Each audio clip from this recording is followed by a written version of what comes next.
Los registros más antiguos que la humanidad ha conservado describen un mundo tan extraño y perturbador que resulta casi imposible de concebir desde la perspectiva moderna. Civilizaciones enteras florecieron durante siglos bajo el dominio de seres que no eran completamente humanos, gobernando territorios vastos con una autoridad que ningún hombre ordinario podía desafiar. Textos antiquísimos, redactados con una precisión matemática sorprendente, describen una era anterior a la apertura del cielo, una época en la que las reglas fundamentales de la existencia funcionaban de manera radicalmente diferente. Los registros del primer libro de las Escrituras documentan 1600 años de historia humana entre el jardín original y el diluvio universal, consignando nombres exactos, edades precisas y genealogías completas. 16 siglos en los que hombres violentos vivieron 800 años sin morir, sin perder su poder, sin que ninguna enfermedad ni ningún enemigo pudiera detenerlos. La respuesta a por qué ese mundo terminó de la manera en que terminó se encuentra enterrada dentro de esos mismos textos, y lo que revelan es mucho más perturbador que cualquier leyenda que la imaginación humana haya podido construir. La primera muerte registrada en la historia de la humanidad no fue causada por una enfermedad ni por un accidente. Fue un asesinato deliberado, cometido con plena conciencia y sin ningún arrepentimiento posterior. El cuarto capítulo del Génesis consigna que el primogénito de los primeros padres se levantó contra su propio hermano menor y lo mató sobre el terreno donde ambos habían sido formados. La primera cosa que la humanidad inventó después de su caída no fue una herramienta ni una estructura, fue la violencia dirigida contra otro ser humano. El Creador confrontó directamente al asesino y le ofreció la oportunidad de confesar su crimen ante el único testigo que verdaderamente importaba. Sin embargo, el primogénito no se arrepintió. No lloró por su hermano caído y no mostró ningún tipo de remordimiento. En lugar de confesar su culpa, se quejó amargamente de que su castigo era demasiado pesado, como si él mismo fuera la verdadera víctima de aquella situación. Entonces hizo algo que definiría el rumbo de los siguientes 16 siglos de la historia del mundo conocido. El cuarto capítulo del Génesis registra que el asesino salió de la presencia del Creador y construyó algo que ningún ser humano había levantado jamás antes, una ciudad, la primera ciudad en la historia de la humanidad, edificada por un hombre con sangre fresca en las manos, sin confesión, sin altar y sin ningún reconocimiento de autoridad superior. La nombró en honor a su propio hijo, convirtiendo esa primera construcción urbana en un monumento a sí mismo. Cada piedra colocada en esos muros fue levantada sin oración, edificando en silencio los fundamentos de una civilización que había tomado la decisión de existir completamente sin el Creador, como si esa ausencia fuera una victoria y no una herida abierta en el corazón de todo lo que existía. Dentro de aquella ciudad fundada sobre sangre y orgullo, surgió una dinastía que avanzó a una velocidad perturbadora.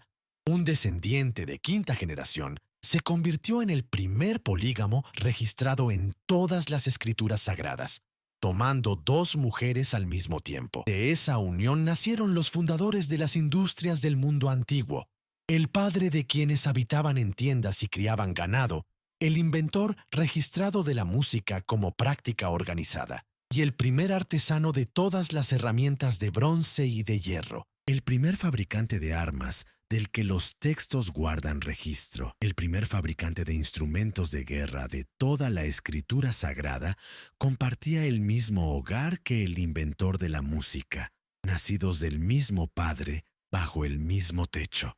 La belleza y la violencia no eran fuerzas opuestas en ese mundo.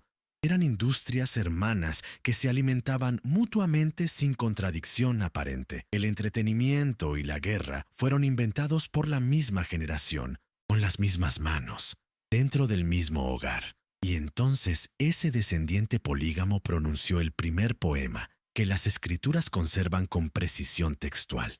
Había matado a un hombre por herirlo y a un joven por golpearlo, y proclamaba que su venganza sería 77 veces mayor que la de su ancestro. El primer poema registrado en los textos sagrados no es un himno de adoración, es un canto de jactancia asesina, un hombre alardeando de haber matado a un joven de un solo golpe, proclamándolo como un logro que lo elevaba por encima de todos sus antepasados. Pero existía otra línea que corría paralela a aquella, registrada con idéntica precisión genealógica. Dos linajes, dos direcciones absolutamente opuestas, caminando simultáneamente sobre la misma tierra durante siglos. Uno construyó civilización sin el Creador. El otro preservó la adoración en medio de aquel mundo que la había abandonado y produjo al único hombre del mundo antediluviano que escapó completamente de la muerte, al anciano que vivió 969 años y al hombre justo que construiría el único refugio que sobreviviría al juicio más completo que los textos registran. Ahora aplica las edades consignadas en el Génesis a la línea del asesino fundador de ciudades.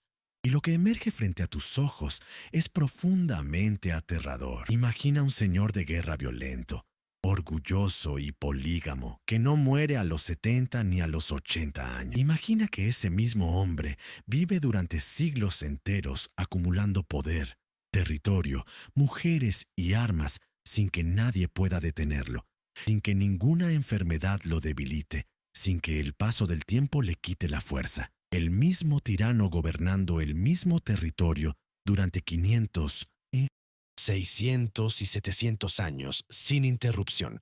En el mundo actual, incluso los dictadores más crueles están limitados por su propia mortalidad. En el mundo antediluviano, ese límite sencillamente no existía. Un hombre malvado podía dominar una región entera durante más tiempo del que han durado la mayoría de las civilizaciones conocidas en toda la historia. Generación tras generación de personas ordinarias naciendo y muriendo bajo la sombra del mismo gobernante eterno. El mal acumulándose durante 800 años en una sola vida humana sin interrupción y sin una muerte que lo borrara. Eso era el mundo antes del diluvio, y estaba a punto de empeorar de una manera que los textos describen con una exactitud que no deja espacio para la... Algo entró en el mundo humano que nunca debió haber cruzado esa frontera, traspasando los límites establecidos por el Creador desde el principio. El sexto capítulo del Génesis registra que cuando los seres humanos comenzaron a multiplicarse,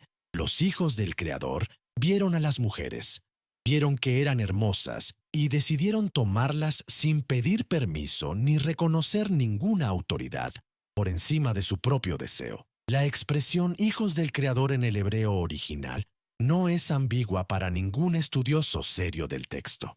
Esta expresión aparece en el libro de Job en 3 ocasiones distintas, y en cada una de ellas se refiere sin ninguna ambigüedad posible a seres angélicos que están de pie ante el Creador en su presencia celestial. El sexto capítulo de la carta de Judas registra que esos mensajeros celestiales que no conservaron su posición de autoridad original, abandonaron su propia morada para siempre. No están libres, están aprisionados, encadenados en la oscuridad, aguardando el juicio final. Lo que hicieron fue tan grave que el Creador no simplemente los castigó, los encerró para que nunca pudieran volver a repetirlo. La segunda carta de Pedro confirma que el Creador no perdonó a esos seres cuando pecaron, sino que los arrojó al abismo encadenados. Y el versículo siguiente hace referencia directa al diluvio, vinculando ambos eventos en una cadena causal directa y deliberada.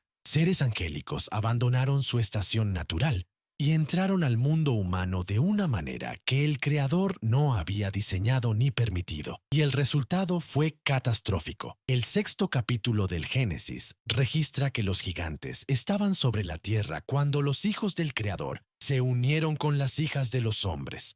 La palabra que los textos hebreos usan para nombrarlos viene de una raíz que significa los caídos, los que descendieron sin permiso.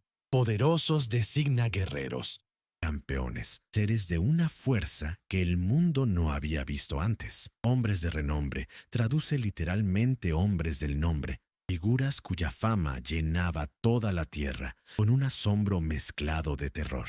Estos son los seres que las civilizaciones posteriores recordarían en sus mitologías como semidioses y héroes del pasado remoto. Figuras que aparecen en culturas que jamás tuvieron contacto entre sí, pero que conservaron el mismo recuerdo de seres de poder sobrehumano. Si te gusta el canal, suscríbete y activa las notificaciones para no perderte ninguna entrega de estas historias que el mundo ha elegido olvidar. Siglos después del diluvio, los espías del pueblo elegido encontraron en la tierra prometida a los descendientes tardíos de aquella estirpe gigante. Su informe es escalofriante en su sencillez. Éramos como langostas a nuestros propios ojos, y así debimos haberles parecido a ellos. Eso era apenas un remanente tardío y debilitado de lo que había existido antes del diluvio en su forma más completa y más poderosa, cuando no eran una rareza en una región remota, sino una presencia dominante y absoluta en todo el mundo conocido. No eran personajes de historias inventadas para asustar niños, eran vecinos, eran gobernantes, eran los reyes de aquel mundo antediluviano. Pero esta incursión no fue aleatoria ni accidental. Tenía una dirección estratégica que los textos revelan con claridad cuando se leen en conexión. Regresa al tercer capítulo del Génesis, donde después de la caída original, el Creador hizo una promesa a la serpiente que había engañado a los primeros padres. Pondré enemistad entre ti y la mujer, entre tu descendencia y la de ella. Uno de su descendencia aplastará tu cabeza. Esa es la primera profecía registrada en los textos sagrados. La promesa de un rescatador que vendría a través de la línea humana y que requería que esa línea permaneciera intacta hasta el momento señalado. La incursión de los seres gigantes fue un ataque estratégico directo contra esa línea que llevaba en sí misma la semilla del prometido rescatador. Si el genoma humano completo era corrompido, la semilla prometida no podría nacer completamente humana como la profecía requería. La corrupción del sexto capítulo del Génesis no fue simplemente un fracaso moral. Fue una operación militar de escala verdaderamente cósmica diseñada para cortar la única línea que podía salvar al mundo entero. Entonces llegó el veredicto divino, registrado con una precisión que no deja espacio para ninguna ambigüedad. El sexto capítulo del Génesis consigna que el Creador vio que la maldad del hombre era grande sobre la tierra en cada detalle observable, que cada intención de los pensamientos de su corazón era únicamente mala de manera continua y sin excepción, no a veces, no en su mayoría, siempre, únicamente, de manera continua e ininterrumpida. La corrupción había sido tan total que el texto hebreo original sugiere que incluso había alcanzado al reino animal de aquel mundo antiguo. Y entonces llega el único momento en toda la escritura sagrada donde el Creador expresa dolor por su propia creación. El sexto capítulo del Génesis registra que el Creador lamentó haber formado al hombre sobre la tierra y que eso lo afligió en lo más profundo de su ser. No es un gobernante enojado que reacciona con ira impulsiva. Es un padre con el corazón roto mirando a sus hijos en la oscuridad más profunda. Un padre que ya no reconoce nada de sí mismo en lo que sus hijos se han convertido después de siglos de maldad total acumulada.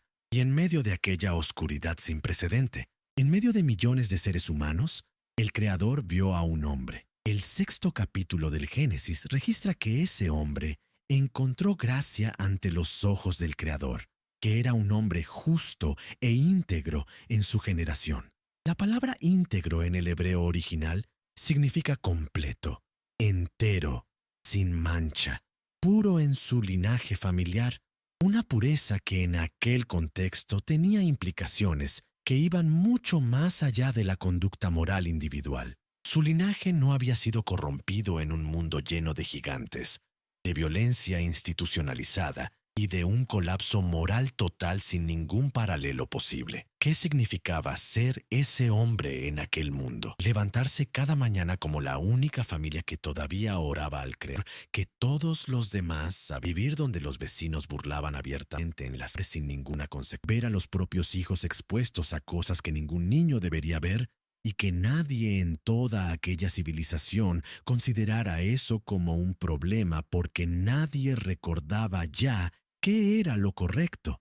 Ese hombre justo caminaba junto a las forjas y los mercados de una civilización que había borrado al creador de cada canción y de cada piedra, y seguía caminando de todas formas, seguía orando, seguía creyendo contra todo lo que sus ojos podían ver. Y entonces el Creador habló a ese hombre solitario con instrucciones que debieron sonar completamente imposibles. He decidido el fin de toda carne, porque la tierra está llena de violencia. Hazte pues un arca de madera y séllala por dentro y por fuera.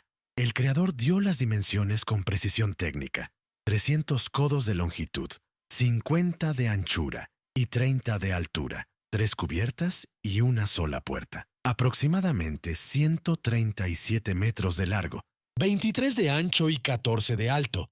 El tamaño exacto de un moderno carguero de gran tonelaje.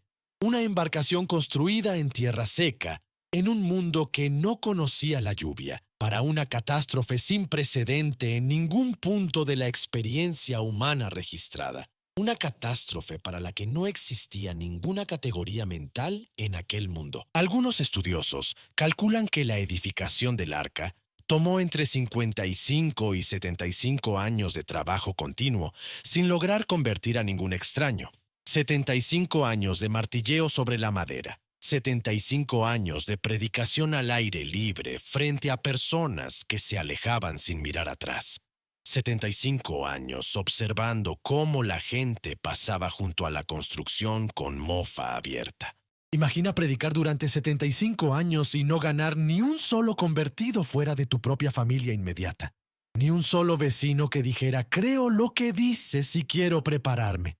La duda susurrando cada noche mientras el cielo permanecía perfectamente despejado. Ver pasar a tus vecinos junto a tu construcción día tras día, sabiendo con absoluta certeza que cada uno de ellos va a morir muy pronto, que ninguno te cree, y que levantarse a la mañana siguiente y tomar el martillo nuevamente es todo lo que puedes hacer dentro de esa obediencia que nadie comprende ni acompaña. Entonces llegó la semana final, con una instrucción que debió paralizar aquel corazón fiel.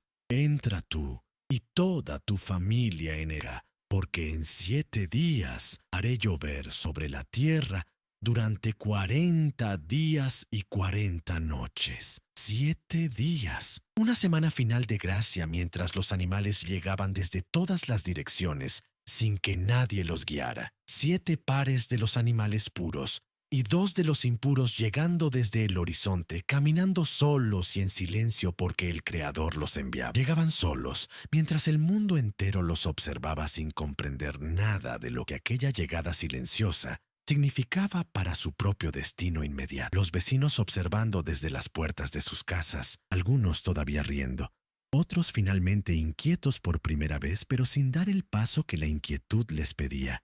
El cielo todavía despejado, el suelo todavía seco, el arca todavía sin océano, y la semana transcurriendo mientras el mundo presenciaba la escena más extraña de toda su larga historia. Y entonces, el 7º capítulo del Génesis registra el momento más decisivo de toda la narrativa antediluviana con una frase breve e inesperada. Los que entraron, macho y hembra de toda carne, entraron tal como el Creador lo había ordenado.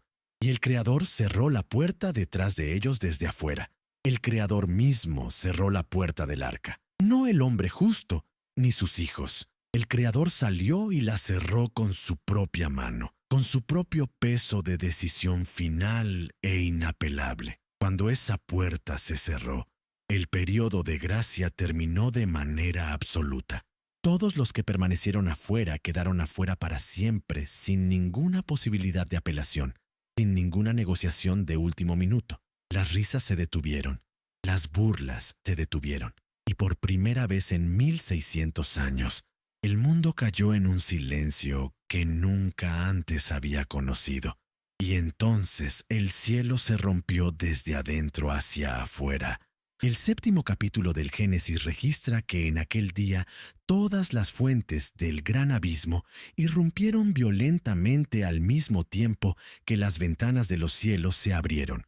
Las aguas subterráneas y las aguas superiores se unieron en un solo movimiento poderoso y coordinado. En el primer capítulo del Génesis, el Creador había separado las aguas de arriba de las aguas de abajo como uno de sus primeros actos de creación ordenada. El diluvio no fue un desastre natural, fue el deshacimiento deliberado de la creación por parte del mismo Creador que la había formado, usando las mismas aguas que había separado para dar lugar a la vida, para borrar ahora lo que la vida había producido en su peor expresión posible. Las aguas prevalecieron tanto que todos los montes altos quedaron cubiertos completamente. Cada ciudad, cada forja, cada palacio donde los descendientes del polígamo orgulloso habían reinado durante siglos, fue engullido para siempre sin excepción y sin posibilidad de regreso. Solo el hombre justo permaneció, junto con quienes estaban con él en el arca, flotando en la oscuridad sobre aguas que cubrían el mundo entero, escuchando únicamente la lluvia, las olas, el crujido de las vigas y el silencio de una civilización que ya no existía en ningún lugar sobre la tierra. Cada persona que ese hombre había conocido durante su larga vida, cada vecino que se había reído de su construcción, cada niño de aquellas calles antiguas, todos ellos, la totalidad de la civilización que había observado durante décadas de advertencia ignorada, borrados en 40 días de agua y juicio sin excepción.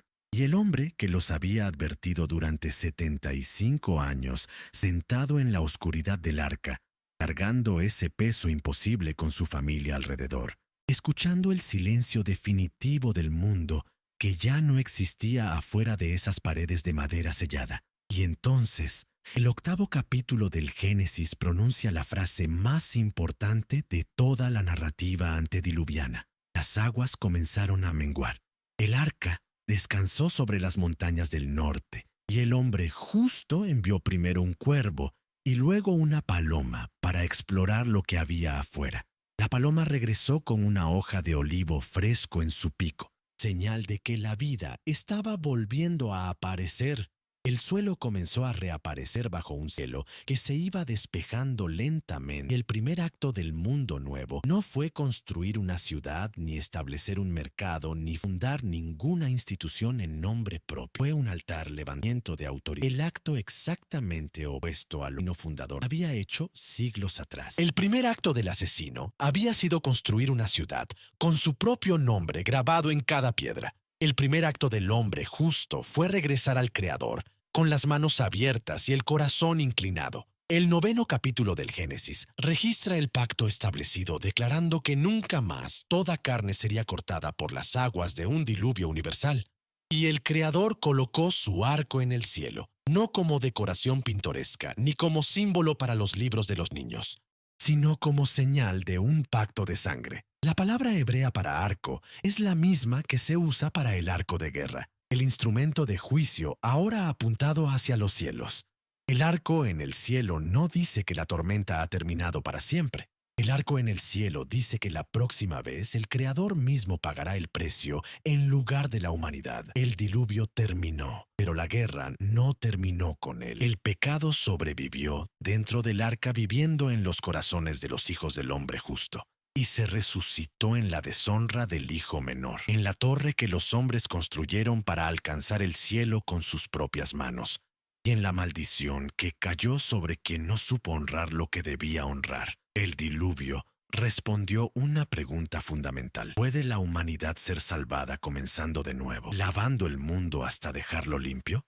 La respuesta fue un no rotundo. El problema nunca había sido el entorno corrompido, ni la cultura enferma, ni la ciudad construida sobre sangre. El problema era el corazón humano mismo, que sobrevivió dentro del arca latiendo con la misma naturaleza caída que había producido todo el horror del mundo antediluviano, y que comenzó a manifestarse nuevamente en cuanto los pies del hombre justo tocaron la tierra seca. Ese corazón requería un tipo de rescate completamente diferente que ninguna cantidad de agua podía proporcionar. Un rescate que transformara la fuente misma del problema en lugar de simplemente lavar sus manifestaciones externas y visibles. 2000 años después del diluvio, el maestro Galileo, sentado sobre el monte de los Olivos, Señaló hacia atrás en el tiempo, con una comparación precisa. El 24º capítulo del primer Evangelio registra sus palabras. Así como fue en los días del hombre justo del diluvio, así será en la venida del Hijo del Hombre. Como en aquellos días estaban comiendo y bebiendo y casándose hasta el día en que el hombre justo entró en el arca y vino el diluvio y los arrasó a todos. El maestro Galileo no comparó los últimos días con la destrucción de la ciudad pecaminosa del sur, ni con la esclavitud en el país de... Eligió al hombre justo del diluvio como la referencia exacta, comparando lo que vendría con los días más corruptos, más violentos y más espiritualmente comprometidos de toda la historia humana registrada. Y la palabra clave en aquel pasaje no es diluvio, es desprevenidos, no ignorantes ni deliberadamente rebeldes, sino simplemente desprevenidos. Esa distinción cambia todo porque aquellas personas no eligieron activamente rechazar al Creador. Simplemente dejaron de prestar atención hasta que el agua llegó a sus tobillos. ¿Qué definía los días del hombre justo con tanta claridad que el maestro Galileo los usó como imagen profética del tiempo final? Tecnología sin el Creador, sirviendo al placer y al poder, y nunca a la adoración. Violencia como entretenimiento normalizado, el dominio de los seres gigantes sobre toda la población ordinaria, la fuerza adorada y la debilidad despreciada. La erosión de los límites que el Creador había establecido desde el principio. Categorías divinas deliberadamente borradas y confundidas por una rebelión tan antigua y tan extendida que nadie recordaba ya que esos límites hubieran existido alguna vez. Y una corrupción tan total que se había vuelto invisible, que se había convertido en el ruido de fondo de la vida cotidiana, en el aire que todos respiraban sin preguntarse si ese aire estaba envenenado. El horror del mundo antediluviano no era que cometían maldades extraordinarias que todos reconocían como tales. Era que esa maldad se había vuelto tan ordinaria que nadie la notaba como problema porque no había ninguna referencia moral disponible que indicara lo que se había perdido. Hay un detalle en esta historia que casi ninguna persona que la conoce sabe interpretar con la profundidad que merece. El nombre del hombre que vivió más tiempo que ningún otro ser humano en toda la escritura sagrada. Algunos estudiosos del hebreo antiguo sugieren que ese nombre significa cuando él muera. El juicio prometido vendrá sobre toda la tierra, y ese anciano murió exactamente en el año en que llegó el diluvio sobre el mundo. Su vida entera fue una cuenta regresiva caminante, una profecía andando, exactamente 969 años. 969 años de paciencia del Creador, escritos en el nombre de un solo hombre que caminó sobre la tierra hasta que el tiempo se cerró. La segunda carta de Pedro registra que el Señor no se tarda en cumplir su promesa como algunos la tienen por tardanza, sino que es paciente, no queriendo que ninguno perezca. El Creador esperó 1600 años. Envió al séptimo del linaje fiel que caminó y desapareció. Envió al hombre justo con 75 años de advertencia pública. Nombró a un hombre con una profecía de muerte inscrita en su propio nombre y lo dejó vivir 969 años. Eso no es el comportamiento de un creador enojado. Es el comportamiento de un padre paciente que da cada oportunidad posible. Pero la paciencia tiene sus límites, no porque el amor del creador se agote, sino por algo más profundo y más justo.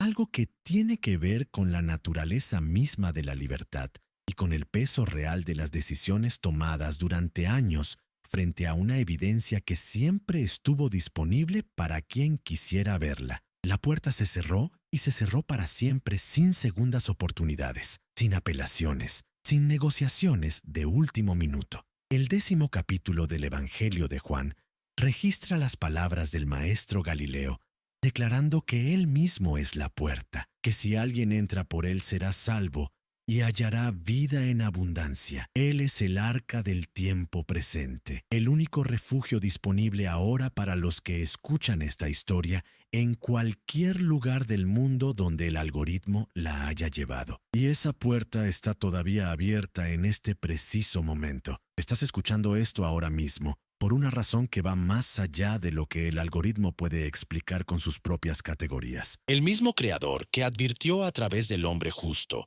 y del séptimo del linaje fiel, que nombró al anciano de vida interminable como una cuenta regresiva caminante hacia el juicio, está hablando ahora mismo a través de esta historia que el mundo ha elegido olvidar, pero que los textos han conservado con una fidelidad que ningún olvido ha podido borrar completamente. La pregunta que esa historia te hace no es una pregunta teológica abstracta.